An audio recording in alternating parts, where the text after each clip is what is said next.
Y hoy vamos a hablar acerca de un punto que ha estado impactando en la vida de nuestra sociedad. Y esto es el tema de la igualdad.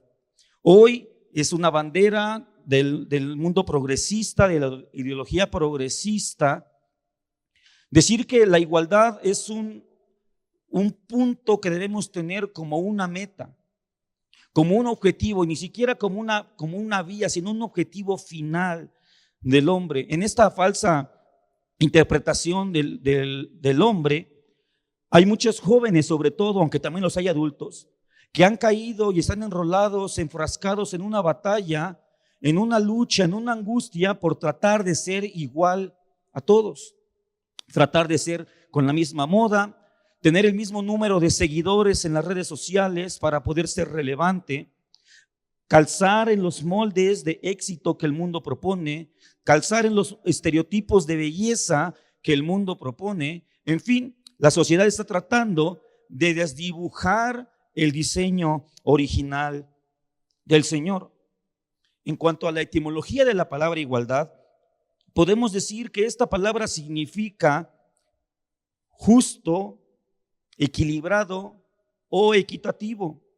Es importante destacar que esta palabra tiene como presuposición, ya en su mero significado, una relación entre al menos dos cosas. Para que algo sea equilibrado deben existir al menos dos, el peso y el contrapeso. Para que algo sea equitativo debe haber dos partes en las cuales se ha repartido de manera equitativa cierta cosa. ¿Ok?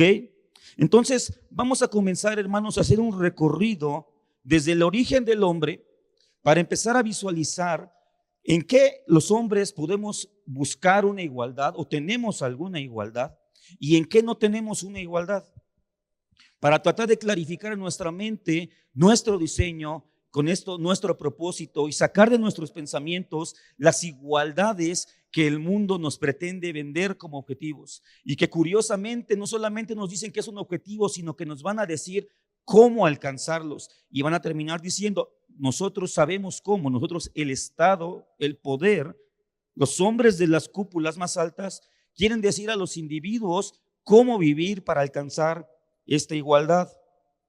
Número uno, hermanos, tenemos que ver que dentro de todo lo creado, las categorías últimas que existen, las categorías más fundamentales de todo lo existente es la siguiente: solamente existen dos tipos de seres vivientes o de existencias.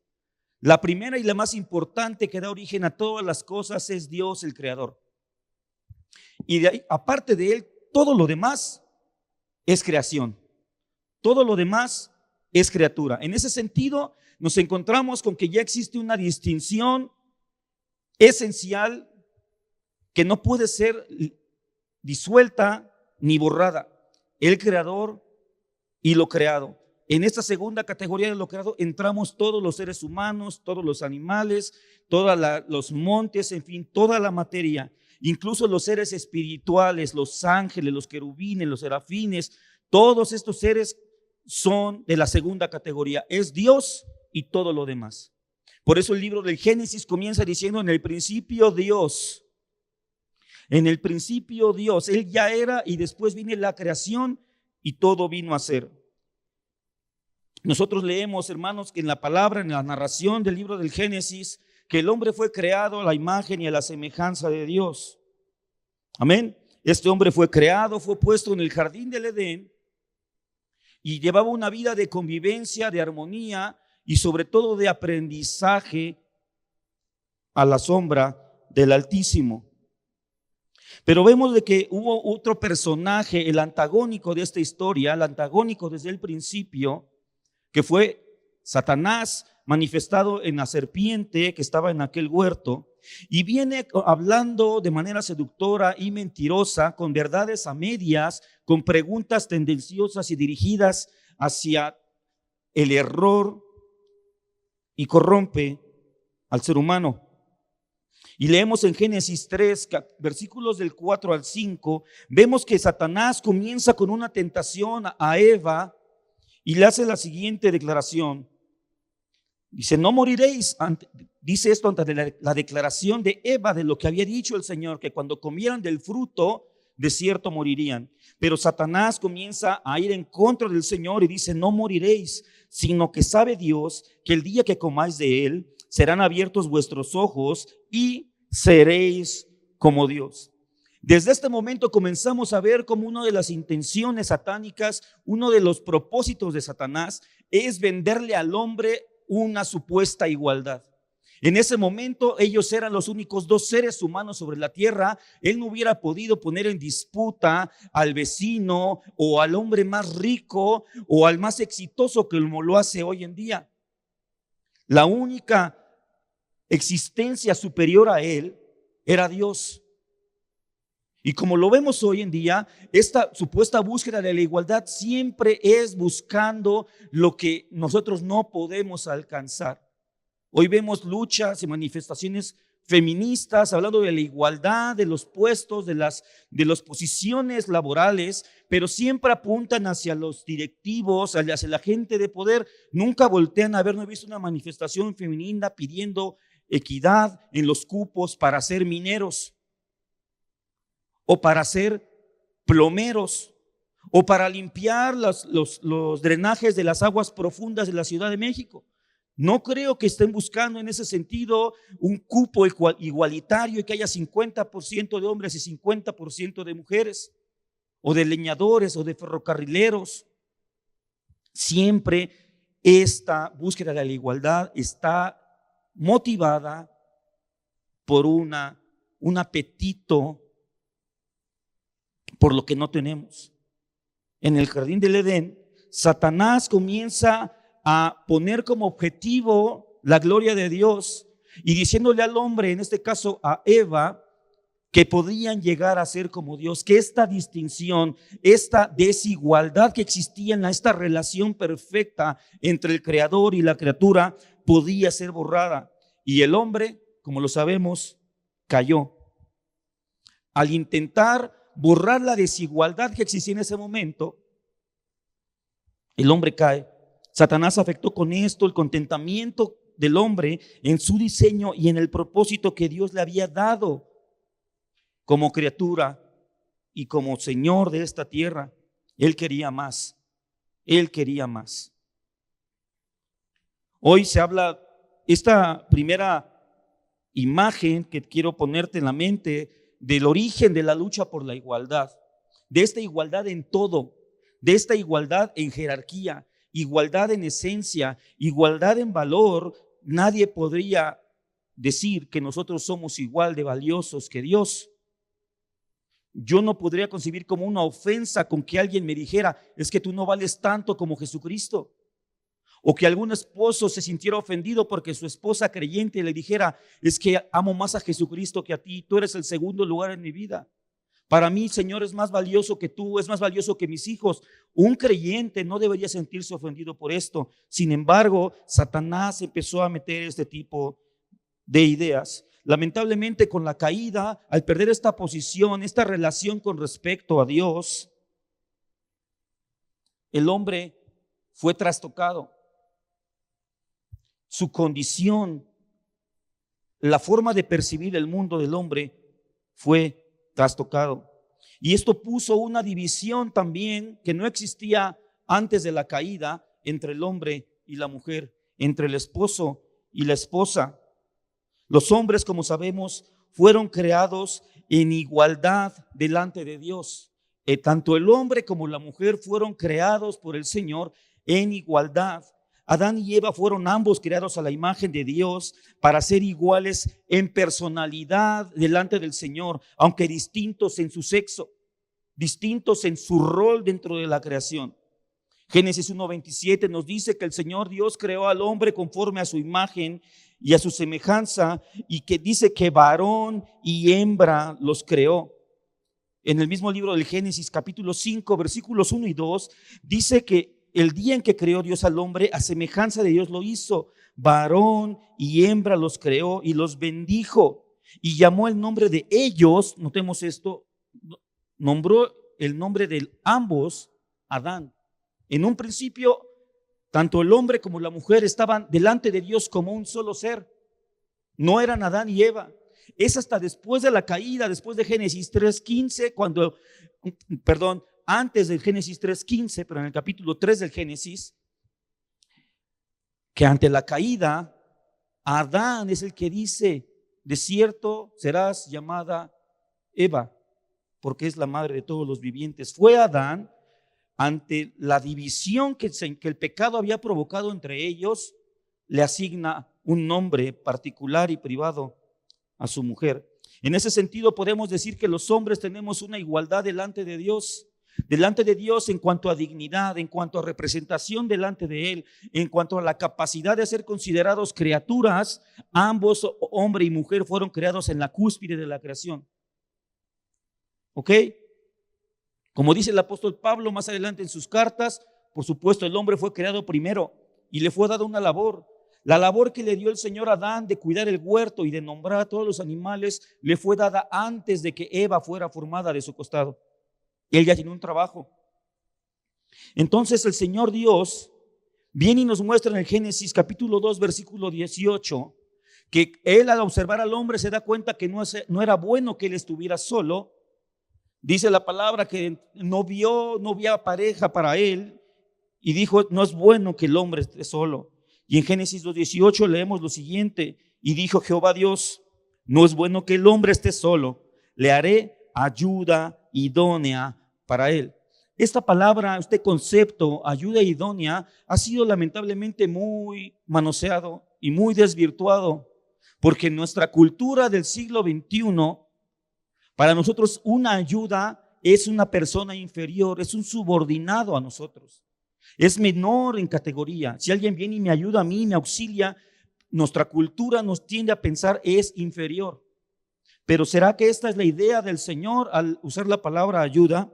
En la versión en inglés, la King James, la versión King James o el Rey Jaime, se traduce esta palabra ayuda idónea como un ayudante que es como Él. No se traduce solamente como ayuda, sino como un ayudante, y la palabra idónea en esta versión es traducida como un ayudante que es como Él. Alguien que estuviera a su par, alguien que tuviera igualdad de capacidades para desarrollar la obra que Dios había encargado. Esta ayudante no fue tomada o fue creada igualmente del polvo, sino fue tomada del costado de Adán, haciendo con esto y creando este concepto llamado el complementarianismo, en el cual el hombre y la mujer se complementan para llevar a cabo el propósito de Dios que Él estableció para la raza humana en su conjunto. Es por eso que los hijos requieren de la crianza de un padre y de una madre. Los padres aportamos ciertas protecciones, cierta instrucción que Jehová Dios estableció que el hombre tuviera en su carácter. Y de la misma manera la mujer aporta ciertos rasgos de su carácter, ciertas capacidades sensitivas, incluso emocionales, para el cuidado de los hijos, para que estos hijos de manera complementaria sean formados, instruidos, fortalecidos en su fe de una manera adecuada. ¿Cuál será la definición bíblica de la ayuda idónea? Es una ayuda precisamente adaptada para el hombre. Una ayuda complementaria, igual en dignidad, igual en valor delante de Dios. Algunas traducciones modernas traducen la palabra ayuda idónea como sigue. La NBI traduce ayuda adecuada. La Reina Valera contemporánea traduce ayuda a su medida o a su estatura. La traducción del lenguaje actual dice: voy a hacerle a alguien que lo acompañe y lo ayude. Otra persona, otro ser humano igual en imagen y semejanza del Señor. La Nueva Biblia Viva traduce compañera que sea ayuda para él en todas sus necesidades. Entonces, al sumar estas traducciones nos damos cuenta que el concepto de ayuda idónea es algo mucho más amplio de lo que podemos llegar a pensar. Es otra persona que tiene las capacidades necesarias para ayudar al varón en el cumplimiento del propósito conjunto que como seres humanos tenemos. En ese sentido podemos ver que el término ayuda idónea no sugiere una subordinación jerárquica, no sugiere una inferioridad esencial en la mujer. Alguien puede estar pensando, bueno, pero la palabra dice que la mujer se sujete a su marido. Sí, claro. Nosotros en este momento estamos hablando del diseño original de Dios. El mandato y la ordenanza a la mujer para someterse a su marido le fue dado a causa de la caída. A causa de la caída se provocó una ruptura que puso a la mujer por designio del Señor nuestro Creador. No fue una convención social, no fue algo que los hombres en este como mitológico club clandestino, esta logia mística y tenebrosa de hombres que parece que en algún momento de la historia nos reunimos todos los hombres de la humanidad y nos pusimos de acuerdo en que íbamos a subyugar a la mujer. Esto fue un castigo de Dios. Y tú lo puedes leer en el capítulo 3 del Génesis. El término ayuda es una palabra hebrea que es eser, y vamos a ver cómo esta ayuda no es para nada de algo peyorativo. Con esto, hermanas, pretendo también en esta ocasión que asuman con dignidad este rol, porque déjenme mostrarles cómo es usada esta misma palabra en la Biblia, en otros casos. Esta palabra eser, que se traduce como ayuda, eser con Z, es usada para referirse al Dios mismo. No es una palabra peyorativa.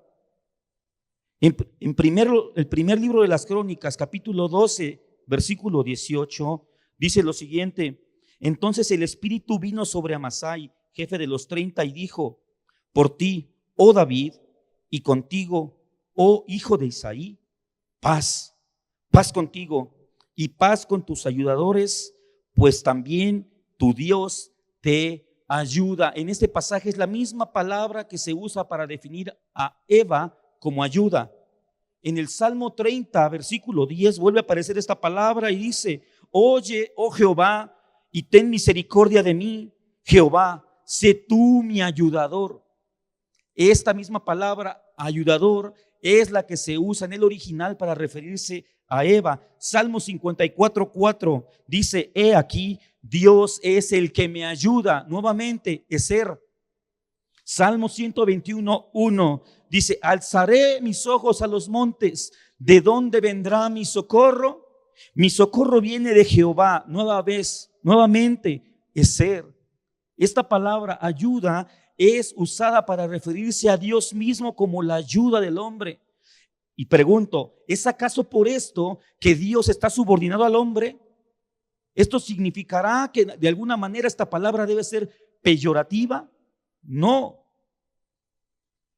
bajo ningún término, hermanas. Asuman con dignidad este rol de ayuda. No caigan en el engaño del diablo, en el engaño de esta sociedad, en que es que el cristianismo y Dios es machista porque le hizo ayuda y eso es una humillación. No, Dios mismo tiene la función de ayudar y Dios es lo más grande que existe, y que Él nos pueda haber dado un rol, en este caso a las mujeres, para manifestar uno de sus rasgos de carácter, hermanas, es una honra. El ser ayuda es algo bueno. Este mismo término, ser, es usado en otros pasajes para referirse a los aliados militares. Jeremías 47:4 dice: destrucción de todos los filisteos para destruir a Tiro y a Sidón, todo aliado que les queda todavía. Esta palabra aliado es la misma palabra eser, usada para referirse a la mujer, a Eva, como ayuda. No es una ayuda menor, es un aliado militar. Tiene capacidades de aportar en la batalla. Si el ejército busca aliados es porque necesita de esos aliados y son importantes para llegar a la victoria. Nahum, vamos a visitar a este profeta que lamentablemente es muy poco visitado por los creyentes. Nahum 3:9 dice: Etiopía, Etiopía era su fortaleza, también Egipto, y eso sin límite. Fut y Libia fueron sus ayudadores. De nuevo, Ezer, la palabra que se usa para referirse a Eva como ayuda. Entonces podemos ver que esta palabra de ayuda es usada para referirse a Dios mismo como nuestro ayudador y a las ayudas militares, que ambas tienen vital importancia. En esta comparativa entre las distinciones entre hombre y mujer, debemos preguntar, ¿Dios creó los géneros? Esta palabra que tiene no más de 40 años usándose para referirse al sexo masculino y al sexo femenino, diciendo que el rol de género es un constructo social. En Génesis 1:27 nos damos cuenta que Dios creó a su imagen, dice, y creó Dios al hombre a su imagen de Dios lo creó, varón y hembra los creó. Pero aquí las palabras, la palabra hembra está bien traducida o es más adecuada. No sé por qué, al menos en la Reina Valera y en muchas otras versiones tradujeron varón, pero la palabra original es la palabra macho. Y esto puede sonar un poco chocante, pero está hablando en un sentido netamente biológico y natural. Macho y hembra. Se refiere al sexo de cada uno. En Génesis 2:23 es Adán cuando identifica a Eva y el Señor se la presenta y él queda deslumbrado por Eva y dice, esta sí, dice, y será llamada varona porque del varón fue tomada. Aquí las palabras cambian, no son las mismas palabras para referirse al macho y a la hembra, ya tiene una connotación de su personalidad. En el hebreo la palabra hombre es ish, I-S-H, ish. Y Adán dice, ella será llamada Isha, porque de Ish fue tomado. Hablan de que parten la misma raíz. Hay una distinción, pero en dignidad son lo mismo delante de Dios. Ya vimos la igualdad ante Dios, la igualdad en dignidad delante de Dios. Y vamos a ver la igualdad ante la ley, que es algo muy importante, mis hermanos. Hoy hay muchos discursos acerca de la igualdad y la igualdad ante la ley. ¿Esto de dónde se creó? ¿Esto fue una invención política humana? Nosotros leemos en el capítulo 3 del Génesis este drama de la caída del hombre y al final en sus últimos versículos Jehová Dios llama a cuenta al hombre. Él dice, la mujer que me diste, la mujer dice, la serpiente, y la serpiente volteó y ya no había nadie y no le quedó de otra más que aceptar. Y el Señor Dios comienza a dar reprimendas, castigos, penas ante la falta. En el versículo 14 el Señor reprende a la serpiente y la condena a vivir arrastrándose, comiendo del polvo. En el versículo 16 el Señor castiga a la mujer y le dice que con dolor serán sus preñeces y que su deseo estaría sujeto a su marido. Y en el versículo 17 el Señor Dios establece el castigo para el hombre, que por cierto fue el más fuerte y el más prolongado, porque es toda la vida del hombre que trabajaría y produciría cardos y espinas y con el sudor de su frente tendría que trabajar hasta que se muera, hermanos, toda la vida. Vemos aquí que Dios no hizo distinciones. Ante la ley, todos fueron castigados por igual. Hizo algunos énfasis un poco mayores por la responsabilidad que él había depositado en cada uno, pero todos fueron pasados por el crisol de su palabra y fueron hallados culpables. Hermanos, debemos entender que solamente existen 3 personas que son totalmente iguales, y estos son el Padre, el Hijo y el Espíritu Santo. Son los únicos que en esencia son iguales, hermano. El buscar que los hombres y las mujeres sean iguales es buscar una estatura que solamente Dios tiene, es buscar un atributo que solamente Dios puede manifestar.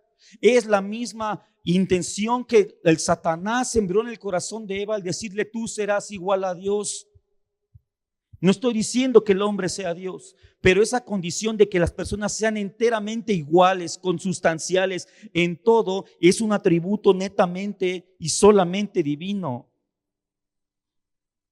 La unidad divina es un atributo de Dios que afirma que solamente hay un ser divino. Esta unidad es lo que nos permite decir que Dios es uno, en esencia, manifestado en tres personas. Dios es numéricamente uno, no en el sentido que es uno entre varios, no, sino que es distintivo, es único en su clase, es único en su tipo de existencia, en su ser. Él es el único Dios, Él es el único trino.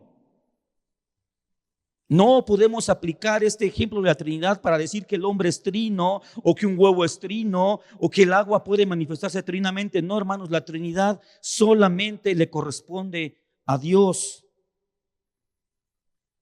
Ahora vamos a hablar acerca de otra distinción que existe en la creación, que pareciera que en otros tiempos no hubiera sido necesario aclarar, pero hoy estamos en el reino de la locura, hermanos.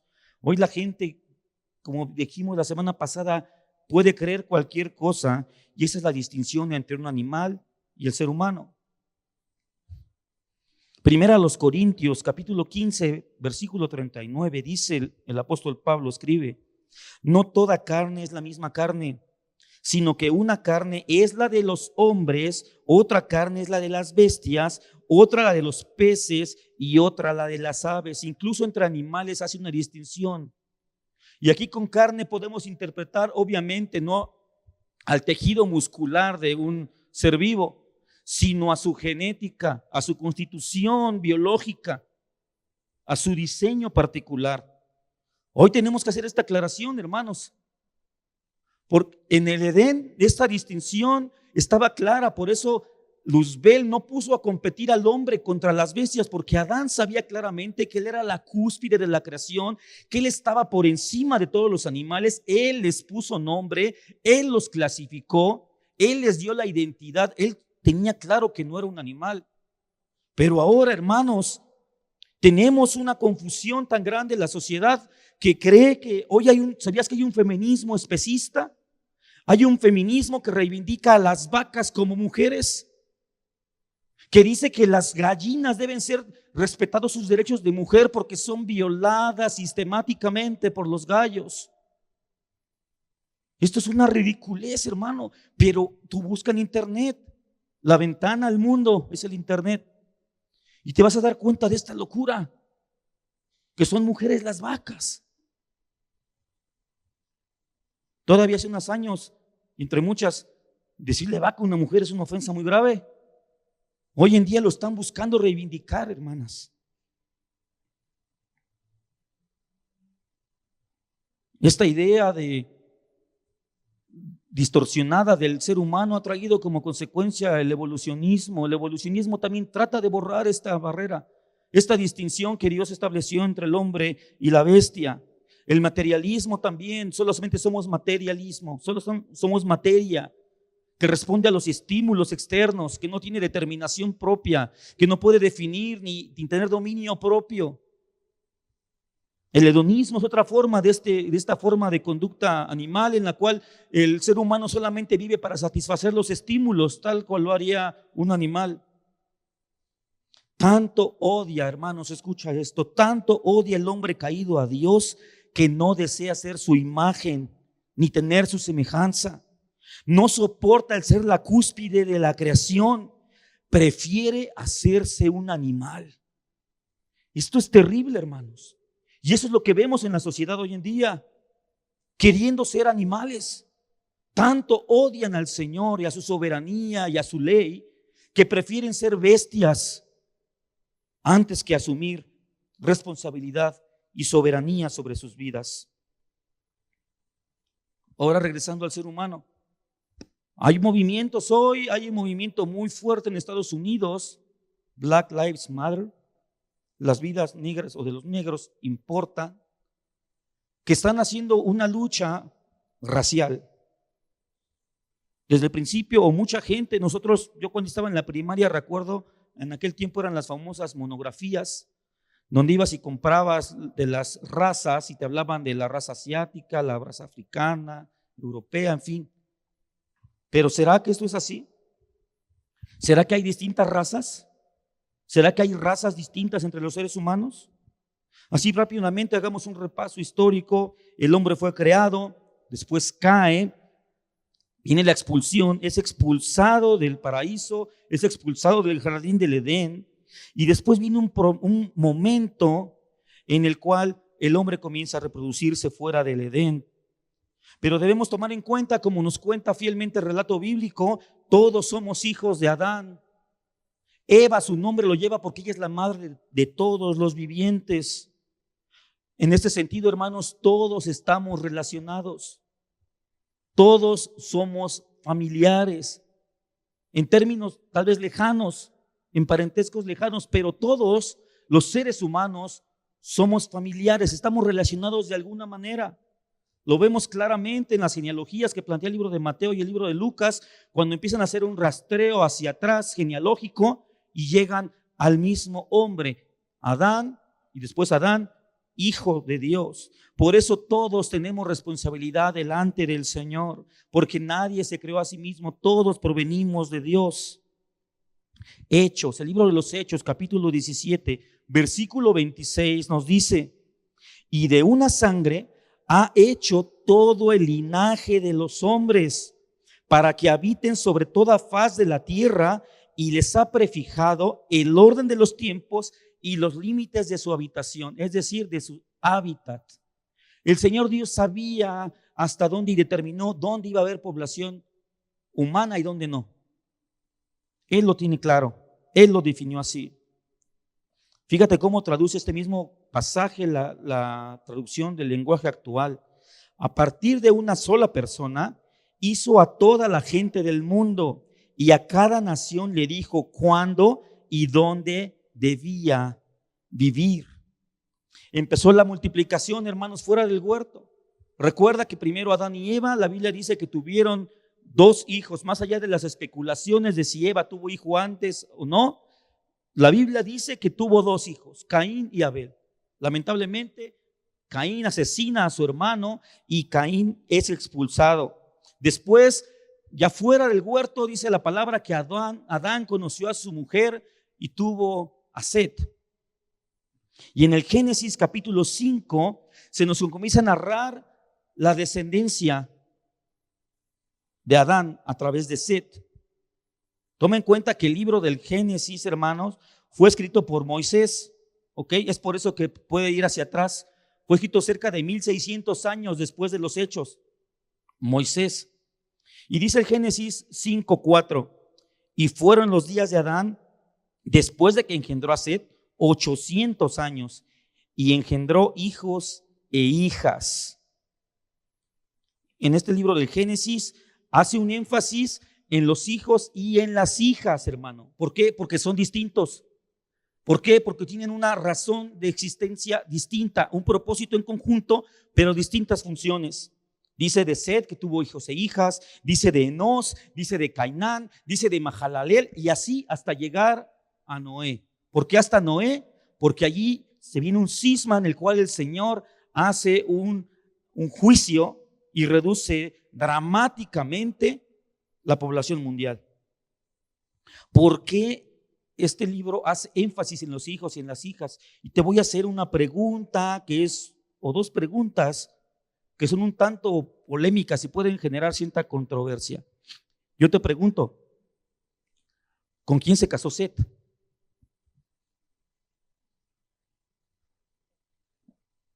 ¿Quién o de dónde salió la mujer de Set? Otra pregunta, ¿de dónde tomó mujer Caín? Hago esta pregunta porque alrededor de la respuesta se han generado muchas especulaciones sobre que existe otra raza, las razas paralelas de hombres y de mujeres. Yo sé que muchos han escuchado esta teoría, la teoría de la brecha entre Génesis 1 y Génesis 2, que allí hay una brecha de miles de años y no se sabe qué pasó. Pero esas teorías, porque son solamente teorías muy especulativas, no tienen una seguridad ni una base sólida. A mi punto de vista, y es el parecer de la casi ortodoxo de la iglesia durante toda la historia, es que tanto la mujer de Set como la mujer de Caín fueron sus hermanas, otras hijas de Adán. Y muchos podemos gritar, ay hermanos, eso es inmoral, eso es algo, no, eso es incesto. De entrada la palabra incesto se comenzó a hablar, a usar a partir del siglo XIV. Así que ese es un punto. En otro punto, yo preguntaría, ¿cuáles y de dónde provienen nuestros parámetros morales? Si no es de Dios. Y el Señor Dios prohibió la relación entre familiares consanguíneos hasta el libro de Levítico, cerca de 1600 años después de Adán. Hasta el libro de Levítico, capítulo 18, el Señor establece y prohíbe que un hombre tenga relaciones o se vincule para reproducción con un familiar. Es Dios el que determina las cosas. Y eso tiene también una razón de ser genética, hermanos, que perdería mucho tiempo o tomaría mucho tiempo, no lo perdería, se tomaría mucho tiempo para explicarlo, pero incluso en razones reproductivas tiene una razón de ser. Tiene una razón de ser. Entonces, esto lo digo para afirmar y sostener que solamente existe una raza, hermanos. Y alguien me puede decir, bueno, pero entonces, ¿qué pasa con las personas que son blancos, los blancos y los negros y los amarillos y los rojos? Hermanos, lo que te puedo decir ahorita con el tiempo que tengo es que todos los seres humanos somos del mismo color, pero en distintas tonalidades. Y esto es causado por una proteína que se encuentra en nuestra piel llamada melanina. Y la cantidad de melanina es lo que determina el color de la piel, y la melanina está distribuida en el cuerpo en función del entorno, del clima, del lugar donde el ser humano vive. ¿Ok? Muchos dicen que miren hermanos, este color es blanco. Yo no he visto un ser humano de este color, ¿tú sí? Y si lo viéramos, deberíamos llevarlo al médico, porque no está bien. Y si ponemos atención, hermanos, digo, no podemos desarrollar toda esta idea, pero los seres humanos todos somos del mismo color, pero diferentes tonos y tonalidades. ¿Por qué? Porque todos procedemos del mismo padre, Adán, a través del linaje de Set. Después, en Génesis 6, el Señor hace un diluvio, porque dice que la palabra que vio que la maldad era mucho en la tierra, tanto la simiente de Set como la simiente de Caín comenzaron a reproducirse y crecieron en poder, crecieron en maldad también.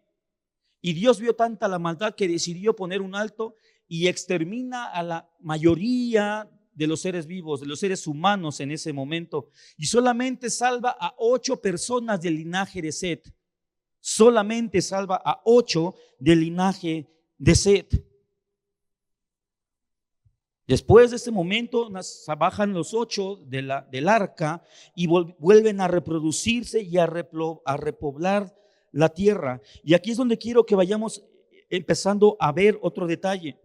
En Génesis capítulo 10, el Señor nos muestra cuáles fueron las genealogías de los hijos de Noé, cómo se poblaron la tierra. En el Génesis 10, del 1 al 5, nos habla de los hijos de Sem. Y dice, se poblaron las costas. Y de los hijos de Sem solamente dice lo siguiente: se poblaron las costas, cada cual según su lengua. Tomen en cuenta estas palabras: su lengua, conforme a sus familias y conforme a sus naciones. En el capítulo 10, igualmente, del 6 al 20, se nos habla de los descendientes de Cam. Estos son los hijos de Cam, por sus familias, por sus lenguas, por sus tierras y naciones.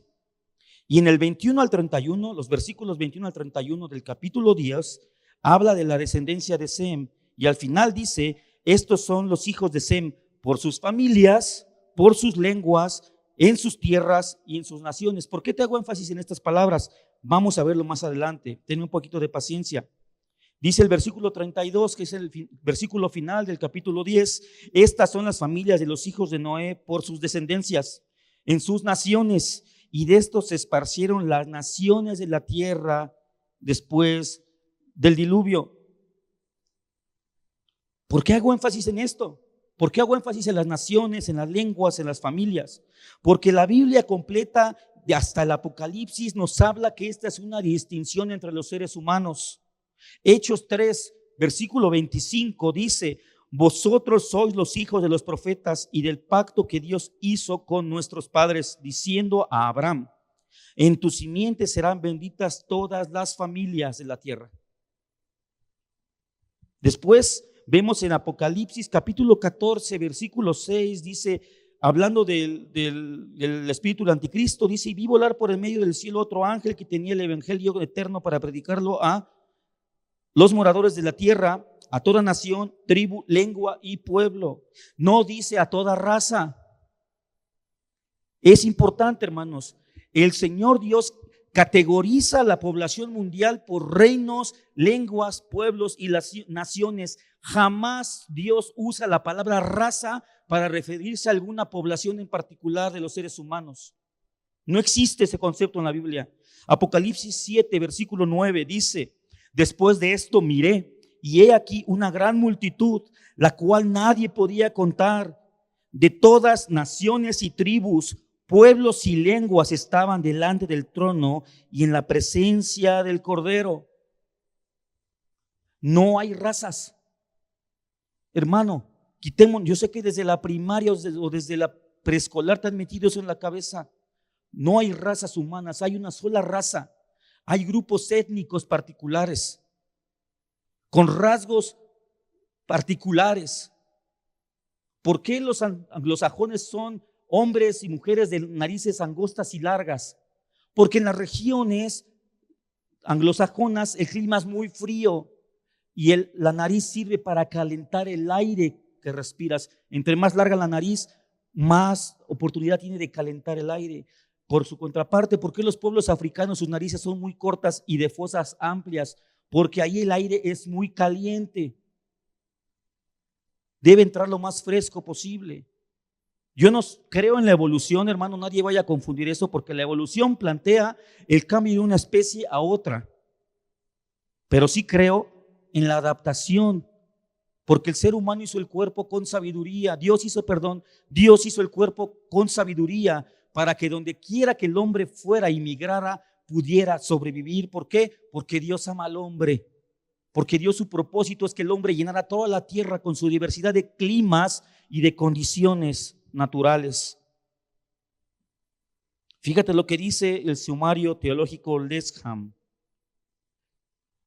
acerca de la diversidad. Dice: si bien las Sagradas Escrituras reconocen la diversidad entre los grupos humanos en función de la geografía, el idioma, la ascendencia y el estado espiritual, hace hincapié en la unidad de todas las personas por haber sido creadas a imagen de Dios y ser descendientes de Adán y Eva. Esto ya lo dijimos. Hay una igualdad delante de Dios. La raza es un concepto construido por la sociedad que se usa para diferenciar las personas en función de las características físicas, como el color de la piel y del cabello, las características faciales y otros rasgos. Mientras que los científicos modernos, escucha, han rechazado la idea de que la raza como concepto se corresponda con las realidades biológicas. La raza como ideología todavía persiste. Hay gente que sigue insistiendo en que hay razas, cuando los mismos científicos, los genetistas, se han dado cuenta que hay solamente una línea biológica. En ese sentido, hermanos, para quitar esta idea, la igualdad racial no existe. Pues como dijimos, en el concepto de igualdad, que es equilibrio, presupone una situación de mesura, de mediación entre dos partes, pero en este caso, en la raza, no hay partes que igualar, es solamente una raza. La igualdad racial ya fue establecida por Dios desde el principio. Somos los hombres los que hemos usado los colores y las características físicas para dividirnos. Dios nos hizo iguales a todos. Yo puedo decirle hermano a un africano como a un asiático en términos biológicos. No hay varias razas a las cuales igualar, sino solamente una, la raza humana. Y hablando de razas, los hombres se fueron ocupando o asentando en distintos lugares. Y dice la palabra, hubo otro momento, otro cisma, aparte del diluvio, en la historia humana, y este es la etapa de la confusión. ¿Y a qué nos referimos con esta etapa? Esta historia la recapitula el capítulo 11 del libro del Génesis, en donde se narra la historia de la famosa Torre de Babel. Dice la palabra que en este momento los hombres tienen una sola raza, una sola lengua, hermanos. Debo decirte y confesar que al realizar este estudio me topé con que en el capítulo anterior, capítulo 10 de Génesis, hablando de Sem, de Cam y Jafet, dice que fueron agrupándose según sus lenguas. Y aquí dice que todos tienen una misma lengua, pero suma una palabra extra: lengua y palabras. Debemos presuponer que existía, por supuesto, un idioma original que no fue un desarrollo que Adán hizo. No. ¿Quién le dio el idioma a Adán? Dios, porque Jehová Dios paseaba con Adán y hablaba con él. Dios es el creador del lenguaje. Después Adán le fue dada en la imagen de Dios que fue puesta en él la creatividad para crear otras palabras. Es por eso que pudo nombrar a los animales y darles nombres. Esta misma capacidad persistió en los descendientes de Noé, Sem, Cam y Jafet. Y lógicamente podemos deducir que en esta creatividad fueron creándose ciertos dialectos. Así como de repente un español se topa con un catalán y no se van a entender entre sí. Igual nosotros con poblaciones indígenas de nuestro mismo país no nos vamos a entender. Sin embargo, el Génesis 11 dice que había una sola lengua y palabras. Yo podría tal vez pensar en un idioma que se había convenido por el tiempo, un idioma comercial, un idioma en el cual todos se podían llegar a poner de acuerdo. Y dice la palabra que Jehová Dios mismo hizo la siguiente declaración y la siguiente acción, que también nos muestra en este capítulo 11 del Génesis, como en el capítulo 1, esta unidad plural que es la Trinidad, puesto que dice: ahora pues, descendamos, habla en plural, Dios está hablando, el Dios uno hablando en plural, las tres personas, descendamos y confundamos allí su lengua, para que ninguno entienda el habla de su compañero. Así los esparció Jehová desde allí sobre la faz de toda la tierra, y dejaron de edificar la ciudad. Por esto fue llamado el nombre de ella Babel, porque allí confundió Jehová el lenguaje de toda la tierra, y desde allí los esparció sobre la faz de la tierra. En este momento, después del diluvio, los descendientes de los hijos de Noé se habían establecido solamente en una región y sumaron fuerzas y empezaron de nuevo a tratar de borrar la barrera, la pared de separación que existe entre la criatura y el creador. Entonces Dios los confunde y dice que a partir de este momento la humanidad fue esparcida por toda la tierra. Debo decir que es el idioma o el lenguaje lo que moldea el pensamiento y la cosmovisión de las personas o de las naciones. Es decir, es el lenguaje lo que genera la cultura. Y esto me lleva al segundo punto, porque también hay una lucha hoy en día con igualar las culturas, que todos debemos ser bien recibidos, y el peligro del Islam que está llegando, hermanos, a los diferentes continentes y a las diferentes naciones. ¿Por qué? Porque no quieren reconocer que Dios nos diseñó para no ser iguales en todo. Él dijo que habrían reinos, lenguas, tribus, naciones, pero el hombre quiere regresar a esta unidad que había en Babel, en donde todos se pusieron de acuerdo para levantarse en contra del Señor.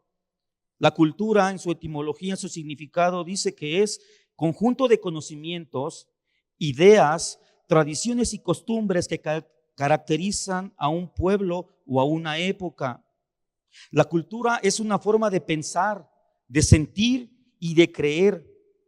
La cultura es un diseño de la vida, es un plan conforme al cual la sociedad se adapta a su medio físico, social y de ideales. Es decir, la cultura es algo que se va transmitiendo entre los seres humanos, se van poniendo de acuerdo. Esto sí es un constructo social. La cultura sí es algo que se fabrica entre los hombres, como a través del lenguaje. La Torre de Babel esparció a los hombres en todo el faz de la tierra, y con esto fueron creándose las distintas culturas. Amén. Primera carta del apóstol Pedro, capítulo 2, versículo 9, nos dice lo siguiente, hablando de las culturas: Mas vosotros sois linaje escogido, real sacerdocio, nación santa, pueblo adquirido por Dios. De nuevo, estos conceptos que desde el principio han estado: el linaje, la nación, el pueblo. Nosotros, la iglesia, somos nación santa y pueblo adquirido por Dios. En este sentido, hermanos, nosotros tenemos que tener una distinción aún mayor dentro de nuestras sociedades, y eso es la cultura cristiana. Si nosotros somos una nación y somos un pueblo apartado por Dios, debemos entre nosotros, a través de nuestra cosmovisión, de nuestra forma de ver el mundo, tener una cultura diferente, hermano. Debemos tener una cultura diferente. Pero dice la segunda parte del versículo, ¿para qué? Ok, hay que tener una cultura. ¿Tenemos nuestra cultura y nos encerramos en nosotros mismos? No. La palabra dice: para que anunciéis las virtudes de aquel que los llamó de tinieblas a su luz admirable. Es decir, la iglesia debe tener cultura propia y distinta, porque somos una nación, porque somos un pueblo, que incluso nuestro lenguaje debe ser diferente, hermano. Nuestra forma de ver el mundo debe ser diferente. No podemos creer en las baratas ideologías que nos venden. Nosotros somos nación santa y pueblo adquirido por Dios. Y así como cada nación y cada pueblo tiene sus distintivos culturales, la iglesia debe levantarlos estos fuerte, hermano. Debemos ser una bandera diferente. Cristo es nuestra bandera. Hoy todos levantan banderas y todos los colores. Nosotros tenemos solo una, que fue roja en la cruz del Calvario. Y no me refiero a roja del comunismo, por favor, nadie me vaya a malinterpretar. Es el rojo de la sangre de nuestro Señor. Una cultura diferente, no igual, hermano. No podemos buscar la igualdad. Esta cultura debe ser anunciada, predicada, compartida, difundida. Este es un llamado a la influencia cultural. No nos hagamos como ellos, sino que ellos se hagan como nosotros. En este punto, hablando acerca de la cultura, escribió Juan Calvino, este reformador que en Ginebra, Suiza, realizara la reforma, o Dios realizara a través de este hombre esta reforma que transformó la sociedad completamente. Dice Juan Calvino: los creyentes deben trabajar para lograr que la cultura, bajo el gobierno de Cristo, sea cristiana, o por lo menos conduzca a un estilo de vida cristiano que permita la mayor oportunidad para el desarrollo de una vida cristiana. Por eso la iglesia, hermanos, debe tener conciencia política, conciencia social, hermanos. Saber que tenemos un propósito de ser sal, de ser luz.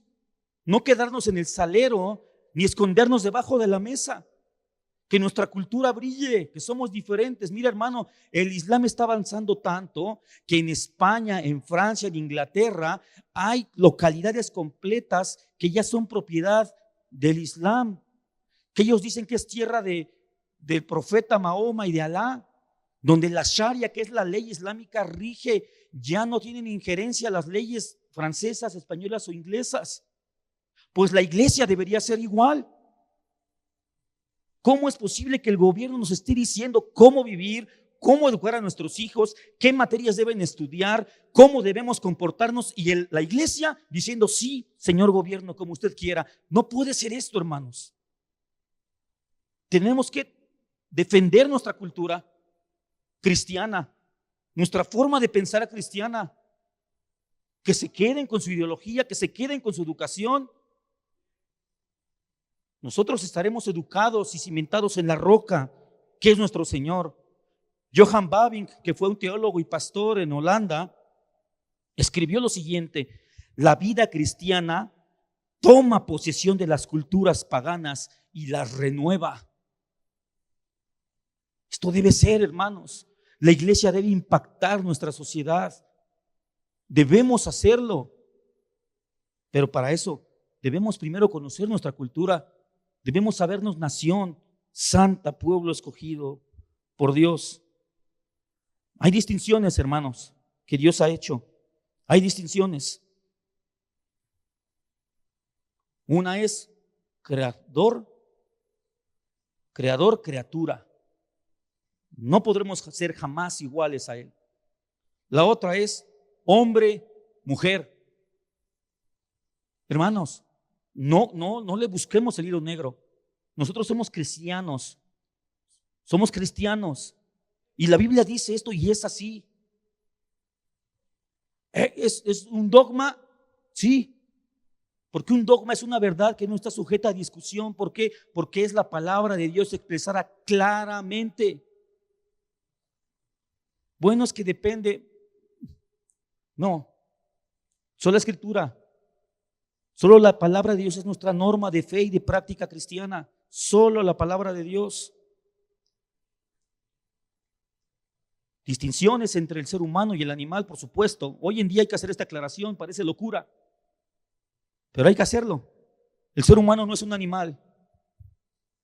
Mis hermanos, un gato jamás será como un hijo o un perro.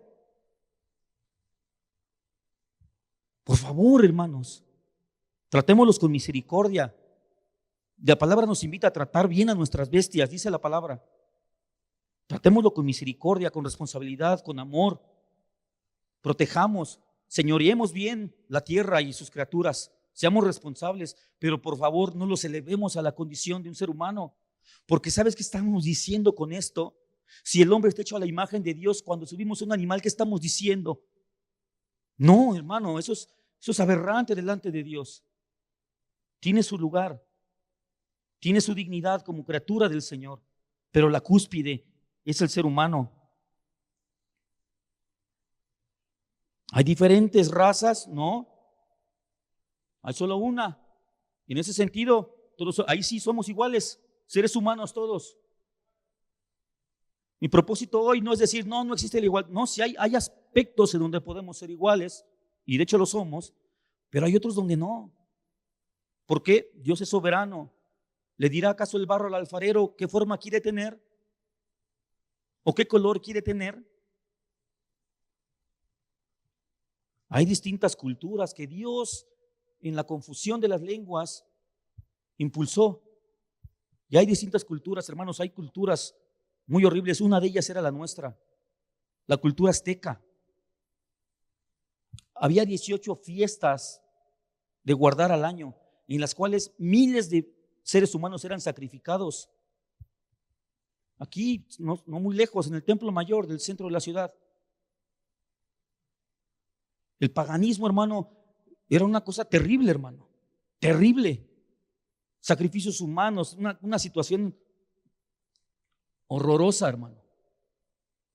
No podemos decir que todas las culturas son iguales. Muchos critican a los judíos por sentirse la élite, pero ¿sabes algo? Aunque nos pese a todos, es verdad. Porque su cultura fue preservada en una línea bíblica. Ahora que tengan salvación, ese es otro tema. Hablando de distinciones, la iglesia, por la gracia del Señor, tenemos una distinción que tenemos que agradecer, y es que somos salvos para su gloria. De toda tribu, lengua y nación, somos salvos para su gloria. El pueblo de Israel, hermanos, se quedó atrapado en esta distinción racial y cultural. Por eso insistían en las largas genealogías. Por eso insistían en que debían guardar ciertos rituales o ciertas prácticas culturales que hasta el día de hoy las iglesias judaizantes no distinguen entre la ley de Dios, la ley moral, y la ley ceremonial judía, o las leyes políticas o las leyes sanitarias que Israel tenía como cultura.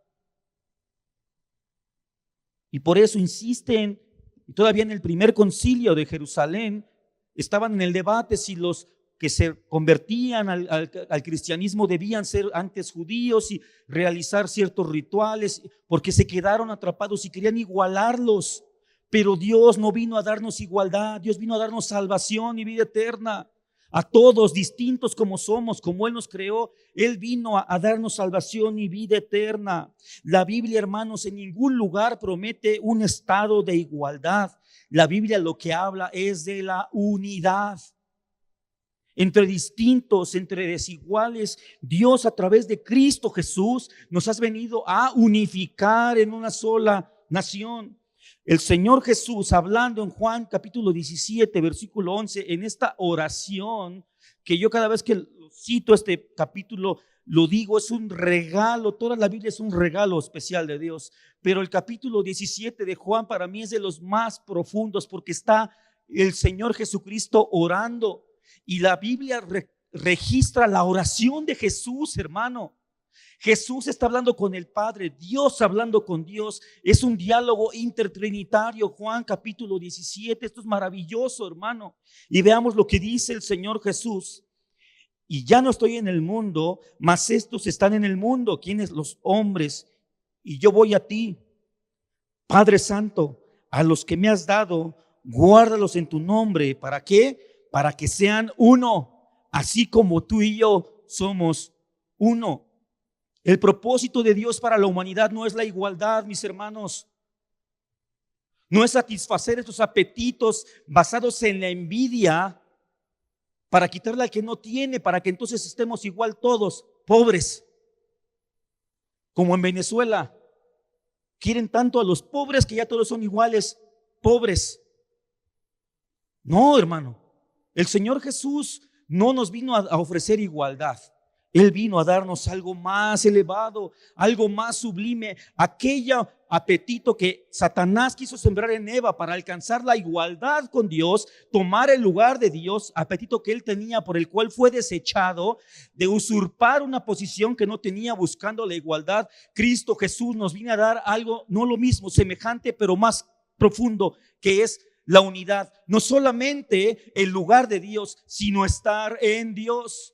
No con esto estoy diciendo que seremos dioses, hermanos,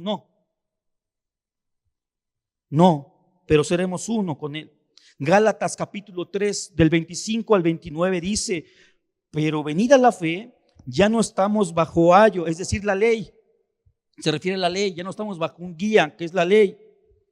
Pues todos sois hijos de Dios por la fe en Cristo Jesús, porque todos habéis sido bautizados en Cristo, de Cristo estás revestidos, cubiertos. Ya no hay judío, ni griego, no hay esclavo, ni libre, no hay varón, ni mujer. Muchas iglesias inclusivas ocupan este pasaje para decir que el hombre y la mujer es lo mismo, entonces tú puedes escoger lo que quieras hacer. No hay distinción. Como que el ser humano en Cristo se vuelve como asexual, como una especie de hermafrodita espiritual, no sé qué aberraciones. Pero el pasaje no está hablando de igualdad, hermanos. El pasaje no está hablando de igualdad. No, porque ya vimos en el desarrollo del tema que la igualdad no es algo que esté en todos los aspectos de la vida del ser humano. ¿De qué está hablando? Dice la siguiente frase: porque todos vosotros sois uno en Cristo. Este pasaje está hablando de la unidad en Cristo, no de la igualdad entre nosotros los seres humanos. Está hablando de que todos, hombres, mujeres, esclavos, libres, judíos, gentiles, estamos unos en Cristo si estamos en la fe salvadora de nuestro Señor. Distintos, pero para términos de salvación y de unidad en Él, todos estamos unificados. Y si vosotros sois linaje de Cristo, dice la parte final, ciertamente linaje de Abraham sois y herederos según la promesa. Es la unidad lo que nos hace un pueblo, no la igualdad. La unidad en Cristo, la unidad entre nosotros. Ahora podemos entender más el Salmo: cuán bueno y delicioso es habitar los hermanos juntos y en armonía. Esto solamente se da por la unidad en Cristo. Lo que nos hace unos es Cristo, es la fe en Él, y esta sensación de deleite que debe estar entre nosotros en cada reunión no es la igualdad. No es decir, ¿por qué aquel tiene esto y por qué? No, es la unidad en Cristo, es los ojos puestos en Cristo. Él es el centro, Él es nuestra unidad, Él es nuestra delicia, nuestro deleite. Efesios 2, capítulos 14 al 17 dice: porque Él es nuestra paz, que de ambos pueblos hizo uno, derribando la pared intermedia de separación, aboliendo en su carne las enemistades, la ley de los mandamientos expresados en ordenanzas, para crear en sí mismo, ¿ok?, de los dos un solo y nuevo hombre. Unidad, mis hermanos. Unidad en la fe. Unidad en Cristo. ¿De qué nos sirve la igualdad entre nuestros congéneres? ¿De qué nos sirve eso? Hermanos, dice la palabra que hay diferentes glorias. Una es la gloria de las estrellas, otra es la gloria de la luna y otra es la gloria del sol. Aún en la eternidad, hermanos, no son todos iguales. No lo serán. ¿No acaso la Biblia nos habla de galardones? ¿Qué vamos a hacer allá? Allá un comunista diría: no, quítenle su corona y véndala y repártenla entre todos. Bueno, pero él sumaría algo, pero yo la reparto y se queda con la mayor parte, ¿no? Como hacen. No, habrán distinciones. Yo no puedo decir que yo soy salvo en Cristo por sus méritos, pero yo no puedo decir que voy a llegar y me voy a sentar y a la par y en estatura con Esteban, con el apóstol Pablo. Por favor, y no son Dios, no, pero hermano, honor a quien honor merece. Yo no he dado mi cuerpo para ser decapitado, yo no he sufrido naufragios ni azotes por causa de Cristo. Una que otra ofensa y burlita que cualquiera pasa, hermano. Cualquiera pasa por eso. No me hace nada especial. Allá no habrá igualdad, hermano, incluso en el infierno. Dice la palabra que hablando en un evangelio, dijo el Señor Jesús una palabra profética que hasta hoy se cumple: ay de ti, Betsaida, ay de ti, Corazín. Si en Sodoma se hubieran hecho los milagros que se han hecho en ti, se hubieran arrepentido. De cierto te digo que peor será castigo para ti que para Sodoma. Aún en el infierno habrán distinciones de castigos. Podrá ser castigado igual alguien que se robó un gansito a Jeffrey Dahmer o a Adolfo Hitler.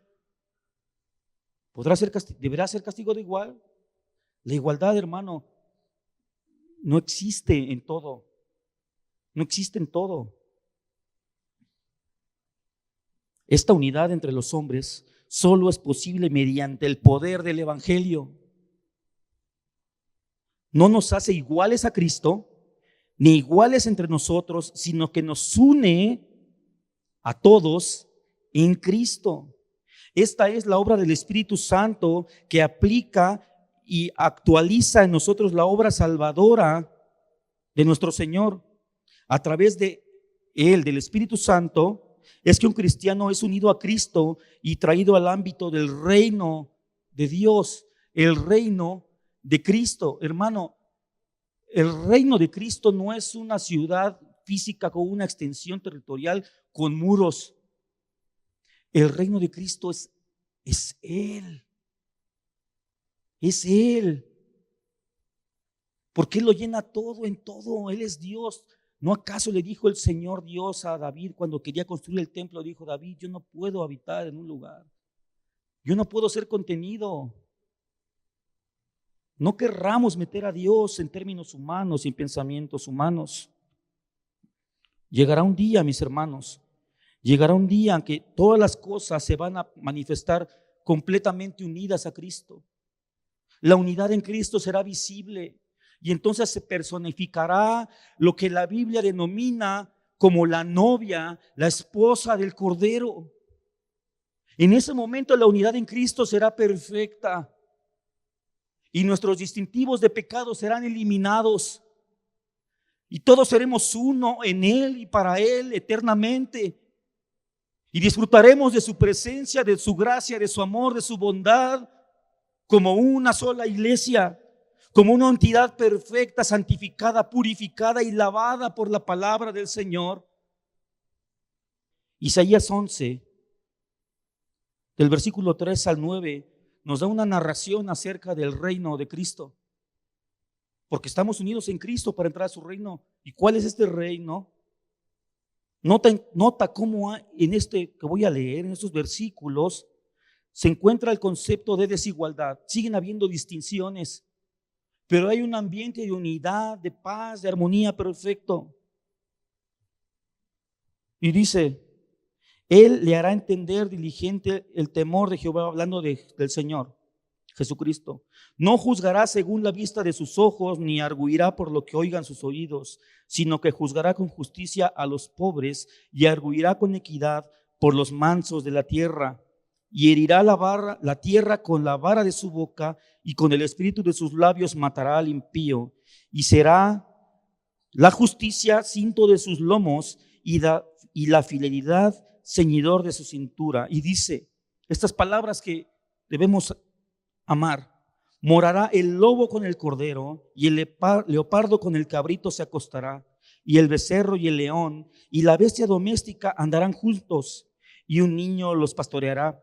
La vaca y la osa pasarán, sus crías se echarán juntas, y el león como el buey comerá paja, y el niño de pecho jugará sobre la cueva del áspid, y el recién destetado extenderá su mano sobre la caverna de la víbora.